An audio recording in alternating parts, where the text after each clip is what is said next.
Good morning. This is Father Stephen Kelly from St. John's Church in Detroit. We're continuing our series of daily morning meditations where we generally look at one or another lessons that are assigned for morning or evening prayer, what is known as the Daily Office Lectionary. And I thought today we would go ahead and take a look at the lesson from that's appointed for morning prayer from the first book of Samuel. Now, we've been working our way through Samuel these last several weeks as we've been reading morning prayer.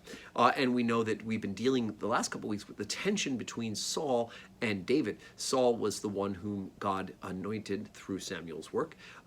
Samuel anointed him on God's behalf as the first king of Israel, and things did not work out. Saul was not faithful.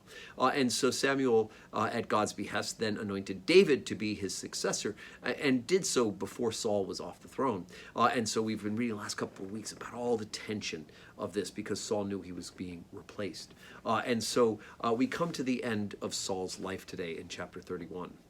Now the Philistines fought against Israel, and the men of Israel fled from before the Philistines and fell down slain at Mount Gilboa. And the Philistines followed hard upon Saul and upon his sons, and the Philistines slew Jonathan and Abinadab and Melech-Yeshua, Saul's sons. And the battle went sore against Saul, and the archers hit him, and he was sore wounded of the archers. Then said Saul to his armor-bearer, "Draw thy sword and thrust it through therewith, lest these uncircumcised come and thrust me through and abuse me." But his armor-bearer would not, for he was sore afraid. Therefore Saul took a sword and fell upon it. And when his armor-bearer saw that Saul was dead, he fell likewise upon his sword and died with him. So Saul died, and his 3 sons, and his armor-bearer, and all his men the same day together.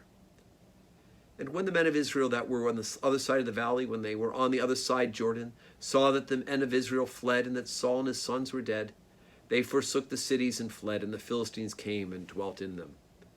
And it came to pass on the morrow, when the Philistines came to strip the slain, that they found Saul and his 3 sons fallen in Mount Gilboa. And they cut off his head and stripped off his armor and sent into the land of the Philistines round about to publish it to the house of their idols among the people.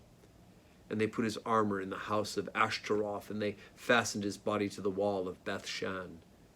And when the inhabitants of Jabesh Gilead heard of that which the Philistines had done to Saul, all the valiant men arose and went all night and took the body of Saul and the bodies of his sons from the wall of Bethshan, and came to Jabesh and buried them there, and burnt them there. And they took their bones and buried them under a tree at Jabesh, and fasted 7 days.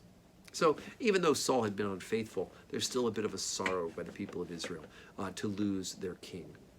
And to lose him in such a way, a military, and all of his sons as well. So, and of course, part of the importance of the story of him losing his sons is that because God had chosen David, these other sons would not then contend with David. There'll be other fights about who will be the king, but these sons cannot contend as heirs, that they in fact have the right to the throne of Saul and end up fighting against him. We know Jonathan would not have because he was friends with David, but Abinadab may have made a run at it, I would think. So anyway, so obviously this is the end of Saul, and I wish we could say it'd be smooth sailing for David from here out, but things in the Bible are real. In the sense that it's a great story about human beings, that human beings don't always follow a straight line and a faithful path to God.